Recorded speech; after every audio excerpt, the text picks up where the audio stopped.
In Mark 6 model form, Fiat Ducato has much to offer in the large van segment. Buyers will find class-leading attributes when it comes to areas like payload, towing capability and running cost efficiency. Plus, there's a smarter look and greater drivability. It all ought to be enough to give this vehicle greater class prominence.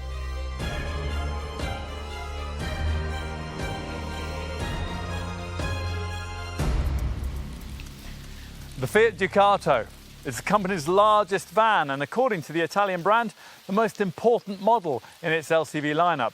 That's certainly the case in Europe, where it holds a useful 19% market share. Here, though, it's a less familiar sight than it should be on our roads.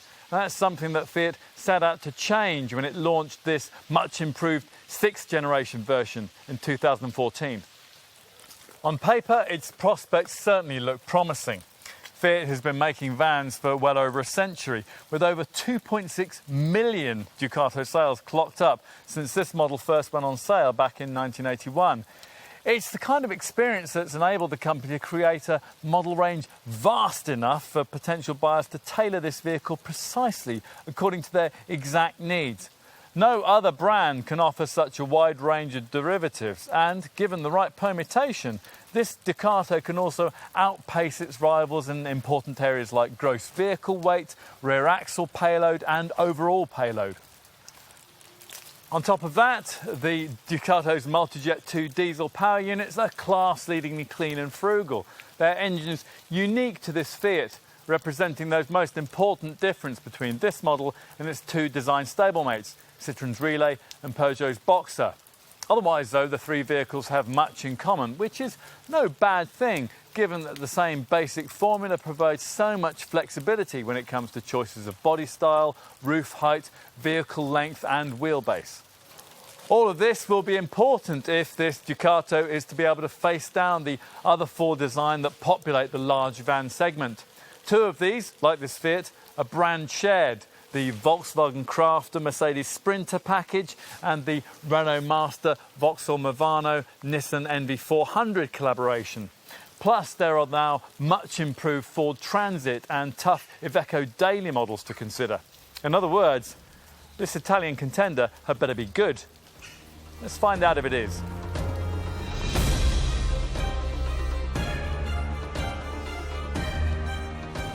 There's something reassuringly commanding about driving this class of large van.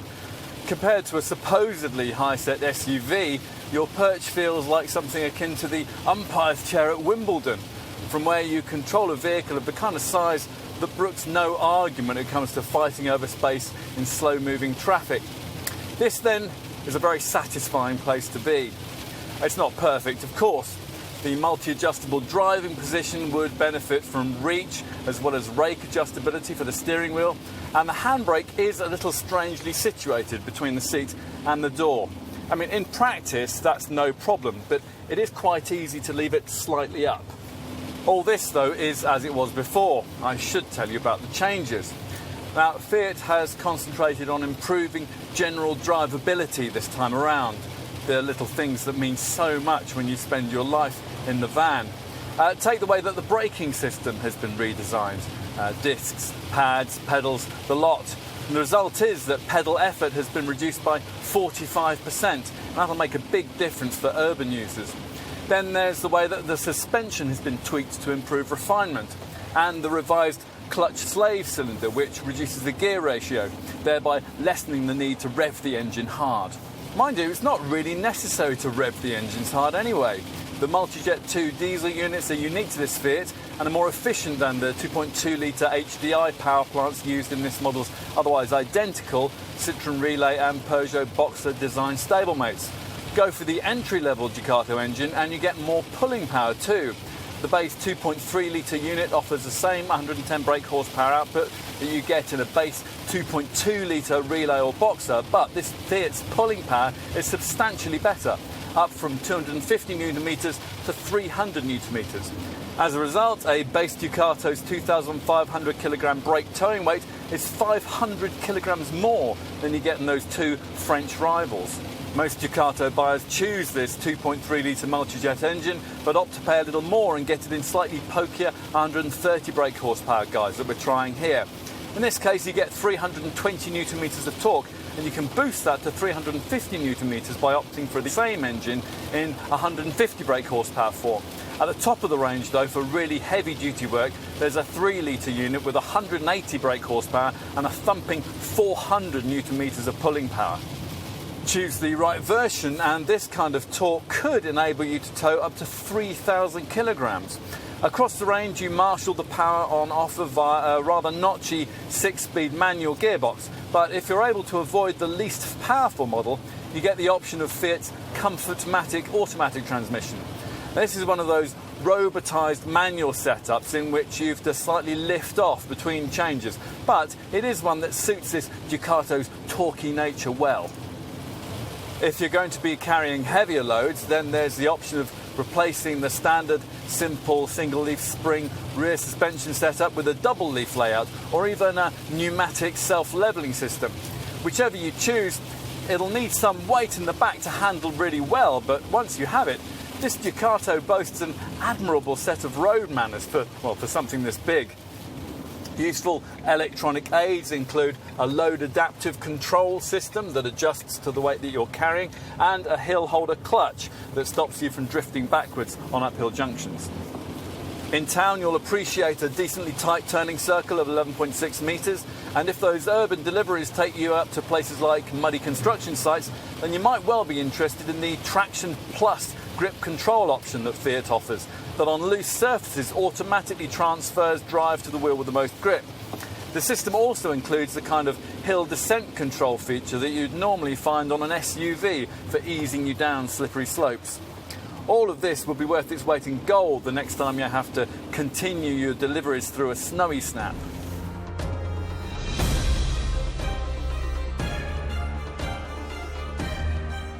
This 6th generation Ducato isn't all new. Under the skin, it's really more a thoroughly revised version of the previous Mark V model.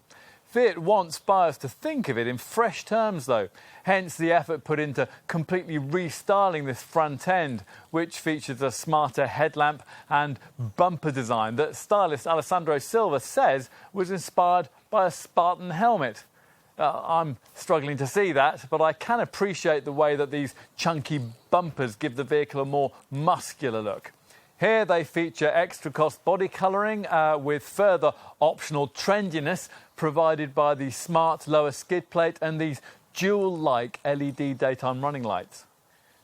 These fashionable touches apart, the overriding design priorities here appear to have been practical ones. This bumper, for example, detaches in 4 separate pieces, so in an accident it's only necessary to replace the part that's actually been damaged.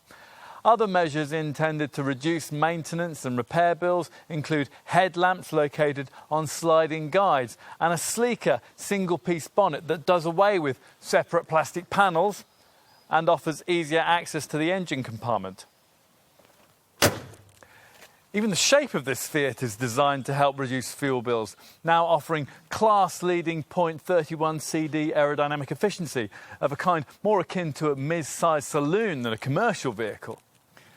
As before, this vehicle shares its design with rival Citroen Relay and Peugeot Boxer LCVs, as well as the US market Ram ProMaster, models that roll down the same production lines as this Fiat in the Seville Sud plant in Italy, the world's largest van factory.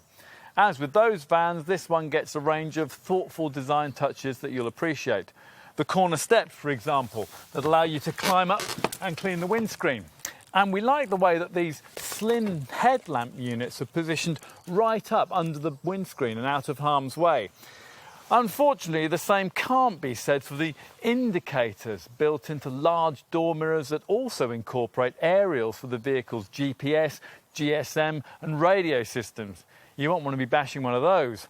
On the plus side, we like the way that the mirrors incorporate a wide-angle lower mirror that can be adjusted individually. In profile, the sheer size of this vehicle becomes more evident, even with this, the shortest of the 4 body lengths on offer. A heavy swage line extends down both flanks above deep rubbing strips that protect the sides from minor damage, and less practically, smarter wheel trims and alloy wheel designs aim to offer an extra element of style. There's even the option of an exclusive white paint finish designed to resist UV rays and so preserve its quality and shiny finish for longer. More importantly, though, than all of that is this. The way the doors shut with a satisfying thunk. That sounds a small improvement, doesn't it? But it's representative of a far-reaching development program that's addressed everything from hinges to sliding rollers, door stops to door seals. As a result, the durability of the vehicle body has been improved by more than 50%. This, you see, is a much tougher vehicle these days. The doors, for example, were put through over 500,000 operation cycles to simulate more than 10 years of heavy use. Chunky rubber buffers on each side of them protect against day-to-day bumps and scrapes, and below there's a beefy rear bumper that doubles as a step. The rear lamp clusters have been redesigned too, with double side lights and what Fiat calls pulse width modulation technology, which is supposed to extend bulb life. Time to check out the interior. Access to the cabin is a little easier than you'll find on some large vans, thanks to a low-placed entry step that's only 450mm off the ground. Once you're inside, you find yourself in a cabin that, in truth, is basically the same as that of the previous generation model, although it does feel more up-to-date thanks to a smarter-looking dash. This features an anti-glare shroud, supposed to make the dials and displays easier to read in bright sunlight. There are better quality seat trims too, although the chairs themselves still lack a little in terms of lateral support. The spec sheet offers the choice of 2 single seats in this cab, but most buyers will wisely want to get their Ducato fitted with the 3-seat layout that I have here. Go for the 3-person option, and those stuck in the middle will be thankful for the dash-mounted positioning of the gear stick, a design feature that also enables the driver to more easily slide across the front and exit on the passenger side.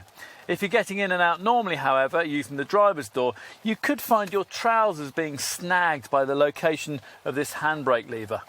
The driver's seat can be altered for height, and the steering column is rake adjustable, so most people will be able to get comfortable with good vision ahead and to either side.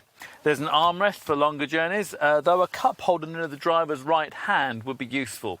You do though get 2 cup holders down here at the base of the centre console, and thoughtfully they feature expandable holders for multi-sized use, so can accommodate everything from a 750ml bottle of water down to a primo-sized cafe latte. This area also incorporates a USB port and a slot just the right size for your smartphone. Alternatively though, you can request this space to be taken up with a lockable lidded bin, spacious enough to swallow a 15-inch laptop. A fresh approach for this 6th generation Ducato is the option of a 5-inch dash-mounted Uconnect touchscreen infotainment display, which makes the vehicle feel more modern inside, and will be an option many operators will feel justified in paying a little extra for. As well as the usual stereo and Bluetooth elements, this handles features like audio streaming, text-to-speak messaging, and TomTom satellite navigation with voice control. It's also the display via which you view the optional rear parking camera, the functionality of which includes possibly my favourite feature on this vehicle. Most rear parking camera displays come on only when you select reverse. This one does that, of course, but providing you have the keys in the ignition, it also comes on whenever you open the rear doors. This means that without leaving the cab, you can see exactly what's being loaded or unloaded. It's a great and very unique security feature. If I were an owner-operator, it's one of the things that would really sell me this van. Another is the multifunction tablet holder, a dash-mounted clipboard that folds out of the top of the fascia. It not only holds notepads and delivery notes, but can also transform itself into a cradle that can securely hold your smartphone or your tablet screen. In fact, quite a lot of thought's gone into this cabin. Take the way that this middle seat folds down to reveal a little desk with a clip, a pen tray and 2 cup holders. It's cleverness like this that makes you tend to overlook the fact that build quality isn't quite as solid as some pricey rivals. Still, everything feels well put together by the Italian factory, with plenty of thought given to day-to-day usability. There are a wide variety of different storage spaces around the cab, including a glove box with a passenger side shelf just above, plus further shelving both beneath and to the right of the steering wheel. There are deep 2-tiered bins in both doors, big enough to hold a 1-litre flask or a big bottle of water. And buyers can optionally specify storage beneath the driver's seat, as well as a 22-litre ceiling-mounted shelf.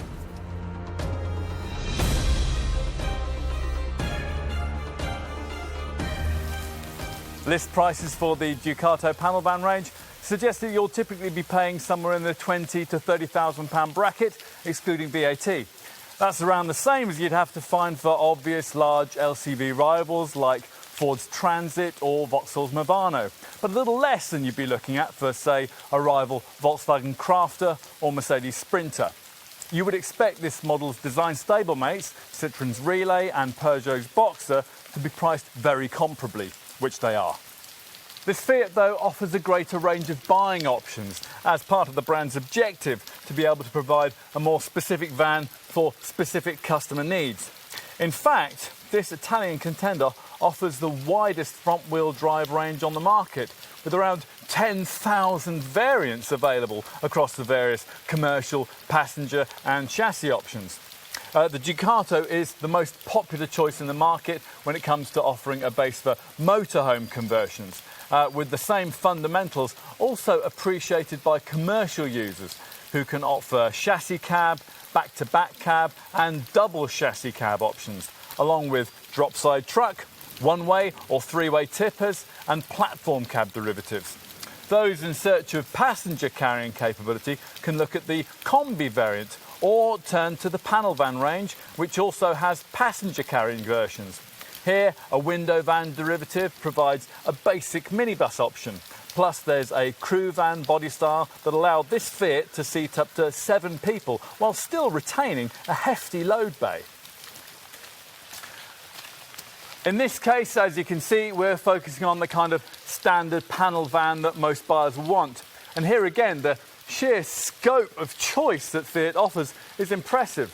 As with all Ducato variants, there's a choice of multi-jet 2 common rail diesel engines, accessed via either a 6-speed manual gearbox or optional Comfortmatic automatic transmission. Most buyers are likely to opt for a 110 brake horsepower, 130 brake horsepower or 150 brake horsepower version of the mainstream 2.3 litre unit, but there's also a pokier 180 brake horsepower 3 litre power plant offered at the top of the range. You'll be selecting between these options, of course, with one eye on the weights that you're likely to be carrying. And in this regard, you'll need to be aware that the range is basically split into 2 parts. First, there are lighter Ducato models offering gross vehicle weights between 3,000 kilograms and 3,500 kilograms.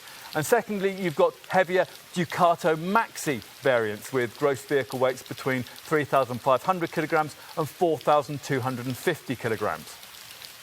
Depending on your choice here, you'll end up with a vehicle offering a maximum payload that could be anything between 1,000 and 2,100 kilograms. Depending on the capacity chosen, your dealer will guide you through 7 possible rear suspension setups. Single leaf springs with or without anti-roll bars will underpin standard models, but those destined to haul heavier loads will need to be specified with double leaf springs, again with or without anti-roll bars. For Ducatos dealing with really hefty weights, there's heavy-duty rear suspension with double leaf springs and an anti-roll bar. And across the range, we'd also want to be looking at the self-levelling air suspension option that really will make transporting hefty items easy. Additionally, for chassis cab derivatives, there's a lighter composite leaf spring suspension setup that's combined with an anti-roll bar, and it's ideal for motorhome conversions. As a result of all this choice and attention to detail, a correctly specified Ducato can lead the entire single-wheel panel van class in many of the areas that really matter. It can offer the best gross vehicle weight, up to 4.25 tonnes, the heftiest rear axle payload, up to 2,500 kilograms, and the greatest overall payload, up to 2,100 kilograms. If that's enough to tempt you towards ownership, then you'll find yourself selecting from a choice of 8 different load volumes, ranging from 8 cubic metre to 17 cubic metres. There's also 3 wheelbases and 4 body lengths, short, medium, long and extended length LX, plus 3 roof heights, these of course requiring 3 different sizes for the side sliding and rear doors. All told, this makes for a total of 1,000 possible van body configurations. Got all that? Great. Let's move on to standard equipment.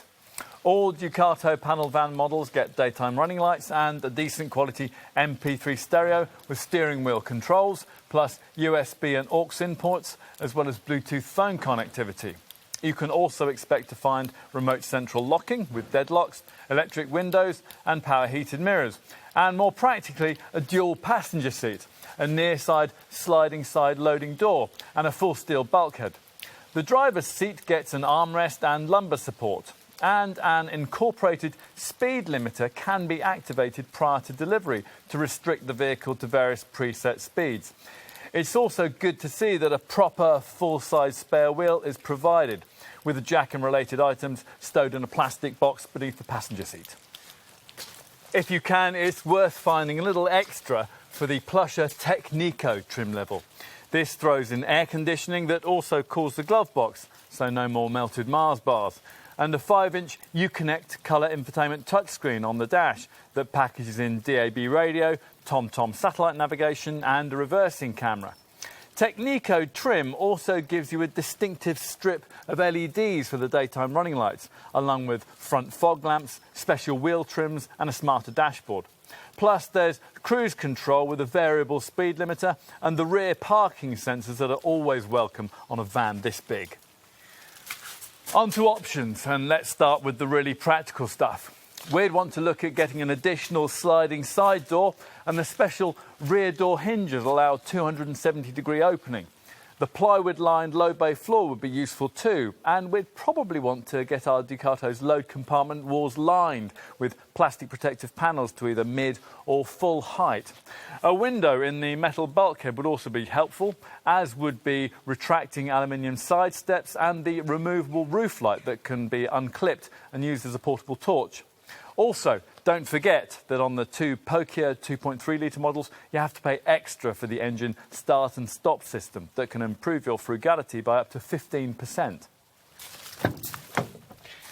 Inside the cab, long-distance drivers will appreciate the specially damped air-sprung seat with built-in shock absorbers that can be adjusted to suit their weight. They'll also like the optional reflecting windscreen, which includes a double layer of Solex glass that reduces the number of UV rays that you get inside. Other niceties include an automatic climate control system, heated seats, and a Webasto heater that can be programmed to pre-warm the interior of this Fiat up to 24 hours before you need it. Other possible features of interest include auto headlamps and wipers, headlamp washers, an extra 12-volt socket in the cargo bay, cruise control, silver trim for the instrument gauges and a tachograph. We'd want a few extra interior storage features too.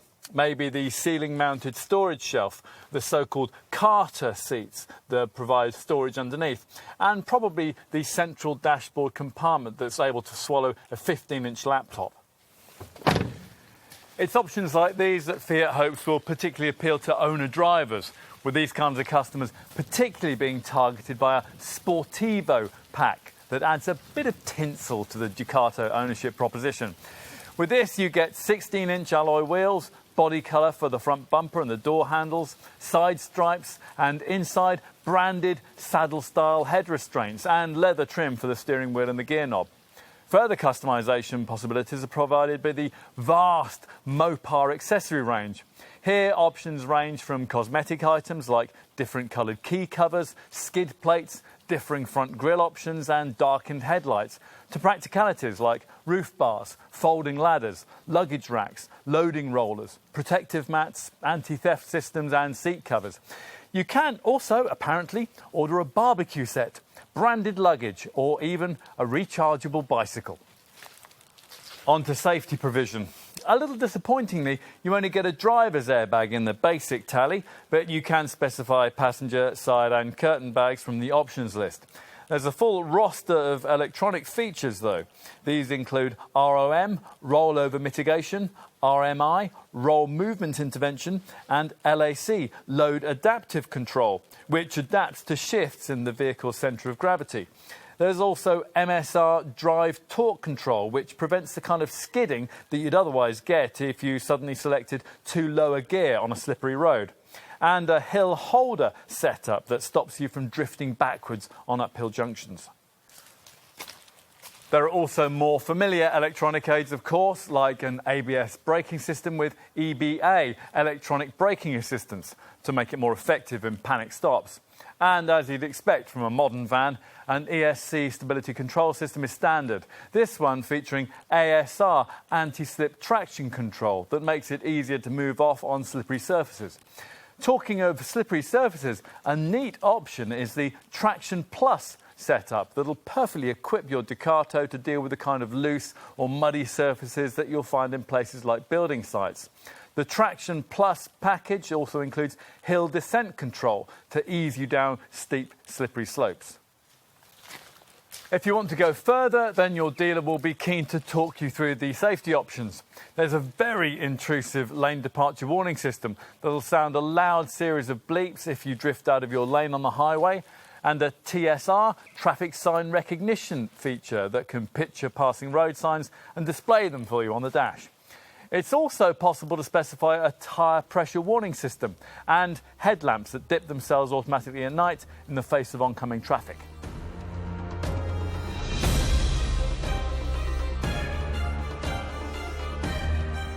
So let's tug at one of these suitcase-style door handles and check out whether the Ducato really will be big enough for your business. As you'd expect, the standard 90-degree opening for the twin doors can be extended to 180 degrees by releasing the stays via a button that stops you from having to get your hands greasy while doing it. If you want to go further, as we have here, an optional modification is available to allow 270 degrees of opening. Either way, it's a big aperture with 1,562 millimetres of width and 1,520 millimetres of height, even if you don't go for a really high roof model. So, yes, your stuff will probably fit. But what about actually getting it in? Well, it helps that access is via a wide non-slip step and that the loading height is low, between 535 and 560 millimetres, depending on the version you choose. Specify the optional self-levelling air suspension and you would have the option of pressing a button and lowering it further by between 60 and 70 millimetres, depending on the wheelbase of the model in question. Moving inside, let's start with the headline stat that most operators tend to look for first: load volume. Notebooks at the ready. Right, here we go. At the bottom of the range, there's the smallest short wheelbase standard roof SH1 model that I have here, which will give you 8 cubic metres. That'll increase to 10 cubic metres if you up the wheelbase to medium level and get an MH1 derivative, or 11.5 cubic metres if you also up the roof height to high spec with an MH2 derivative. Perhaps the sweet spot in the Ducato range is provided by a long wheelbase Ducato with that same roof height, the LH2 variant, that delivers a useful 13 cubic metres of volume. From here, if that's still not big enough, then you can get either an extra high roof in the LH3 model or an extra long wheelbase in the LX-H2 variant. Either way, you'll have 15 cubic metres of cargo space to play with inside. At the top of the range, an LX-H3 variant that has both the extra high roof and the extra long wheelbase would give you a massive 17 cubic metres. Perhaps, though, you're more interested in the lengths of loads that you'll be able to carry. Well, pretty much everything you can think of will probably fit.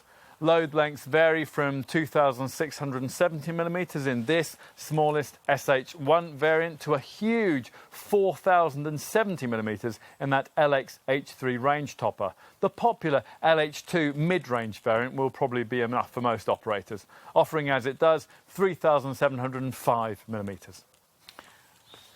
Loading height will of course be important too. As I mentioned, there are 3 roof sizes. This standard roof model giving you 1,662 millimetres of internal roof height, the high roof upping that figure to 1,932, and the extra high roof increasing the figure still further to 2,172 millimetres. The interior loading width, of course, is one thing that doesn't change. Across the range, it's 1,870 millimetres from sidewall to sidewall, or 1,422 millimetres between the wheel arches. That's one of the widest load bays in this class of van and means that there'll be enough space for an 8x4 sheet to be loaded flat on the floor. On to vehicle weight. Something is important to get right, as it'll determine how bulky the stuff that you're able to carry can be. There are 5 GVW gross vehicle weights that you can choose, designated by the 2 figures in the full model name. So, for example, the 35 SH1 variant that we're trying here has a gross vehicle weight of 3,500 kilograms. If you don't need that much, there's a lesser 30 derivative with a 3,000 kilogram GVW, or a 33 version with a 3,300 kilogram gross vehicle weight. These 3 options together make up the standard lightweight Ducato lineup. If, though, you need a heftier carriage capacity, then you can opt for the maxi range of 35, 40 and 42 derivatives, weighing up to 4.2 tonnes. Bear in mind here that if you passed your driving test after the end of 1996, you won't be able to drive one of the heavier Ducato maxi models without an HGV licence. Well, with all of that sorted, we can talk payload, an area where Fiat reckons this design has a key advantage over some of its rivals. Even the least capable Ducato model, the smallest 30 SH1 derivative, can manage 1,140 kilograms of weight. The 35 SH1 variant, the one we're trying here, can manage 1,640 kilograms, and at the top of the range, the most capable 42 LXH3 version can deal with an impressive 2,035 kilograms. The mid-range 35 LH2 model has a gross payload of 1,525 kilograms, nearly 400 kilograms more than some directly comparable competitors. What else? Well, if you want to get your loads in from the side, you'll be pleased to find that the sliding side door aperture is decently wide, or at least it is from the medium body length upwards. You're talking 1,250 millimetres, so yes, a Euro pallet will easily go in. Modifications to this door include redesigned runners to make it easier to use. The height of the aperture will of course depend on the roof height that you select. With this high roof derivative, the figure is a very reasonable 1,755 millimetres. 8 floor-mounted load tie-down points are fitted to the vehicle's load bay, plus 2 at the base of the standard full-height steel bulkhead that you'll be glad of if you get to use them and everything slides forward. You can also add 5 more tie-down points positioned at waist height, 3 on the offside and 2 on the near side. An optional shelf above the cab that's accessible from the cargo area is a good place to store load restraint straps, and to look after the load bay you can add a ply-lined floor and plastic protective panels up to half or full height to guard against interior scrapes and dents. Mind you, these still leave the wheel boxes exposed, so there's no real substitute for proper full cargo area ply lining treatment. On to running costs, which will naturally be determined by your choice of Multijet 2 diesel engine. Bear in mind that here you have the key factor of differentiation between this model and its otherwise very similar Citroen Relay and Peugeot Boxer design stablemates. Now, Fiat didn't want to share this Ducato's mainstream 2.3 litre diesel because it holds a small but significant efficiency advantage over the 2.2 litre HDI diesel used in the Citroen and the Peugeot models that I just mentioned.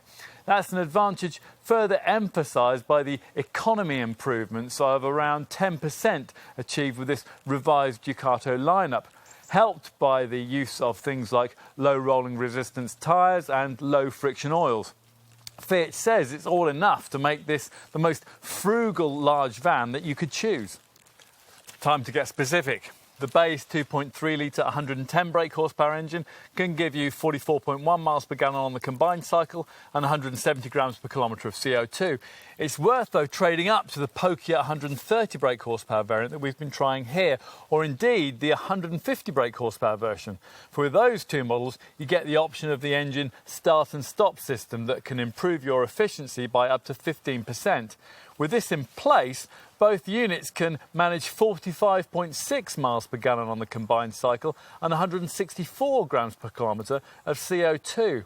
Further improvements of around 5% are possible if the optional Comfortmatic automatic transmission is specified, another thing that you can't get on the least powerful model. At the top of the range, the heavy-duty 3-litre Multijet Power 180 unit manages 36.7 miles per gallon and 203 grams per kilometre of CO2. Across the range, a gear change indicator on the dash should help users get somewhere close to the quoted figures in normal day-to-day motoring. Keeping maintenance costs down will be a major priority for potential owners, so they'll approve of 4-piece bumpers that mean that you only have to repair the part that's actually damaged. Similarly, the 15-inch tyres that are fitted were chosen specifically because they're a common and cost-effective size, so that if your Ducato gets a puncture, it won't be off the road for ages waiting for the right tyres to be sourced. It's also good to hear that service intervals are up to a lengthy 30,000 miles, or every 2 years, thanks to upgraded brakes, a revised clutch system and tweaked suspension. Insurance groupings are affordable too, ranging between groups 7 and 12. What else? Well, there's an 8-year anti-perforation warranty, plus you get a 3-year, 120,000-mile mechanical warranty with no mileage limit for the first 2 years, along with 3 years of roadside rescue and recovery. If you want to go further, then there's the option of a maximum care professional package, which, for a one-off payment, will cover your Ducato mechanically and give you roadside assistance for either 4 years and 80,000 miles or 5 years and 120,000 miles. Finally, there's the peace of mind of knowing that your Ducato will be looked after by the expert Fiat Professional network of specialist LCV dealers. And there are 6,500 of those across Europe.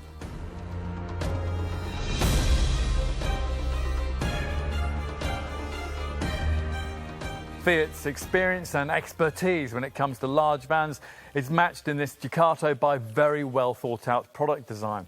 A wider range of derivatives gives this vehicle one advantage over its Citroen and Peugeot design stablemates, but a more significant differentiating factor lies with the multi-jet diesel engines that remain exclusive to this model. You can see why Fiat doesn't want to share them. Lower powered versions of this unit offer more torque and towing power, and across the lineup, efficiency gains are enough to make this Ducato the cleanest and the most frugal large van of its kind. It's all indicative of the way that this Italian brand has clearly thought long and hard about what operators actually want. Take things like this improved model's easier urban drivability and its clever Traction Plus grip control system. Then there are the neat cabin touches, the multifunction tablet holder, the Uconnect infotainment screen and the folding middle passenger seat. It's attributes like these that will serve this Fiat well on the test drive and in the showroom, and maybe allow it to make up ground over key rivals from Ford, Vauxhall, Renault, Mercedes and Volkswagen in this segment. That ought to be possible, though at first glance this 6th generation Ducato seems little different from what went before. Closer inspection reveals a very complete product indeed. As a result, if your business is in the market for a large van, it may very well be that your business really needs to go for an Italian.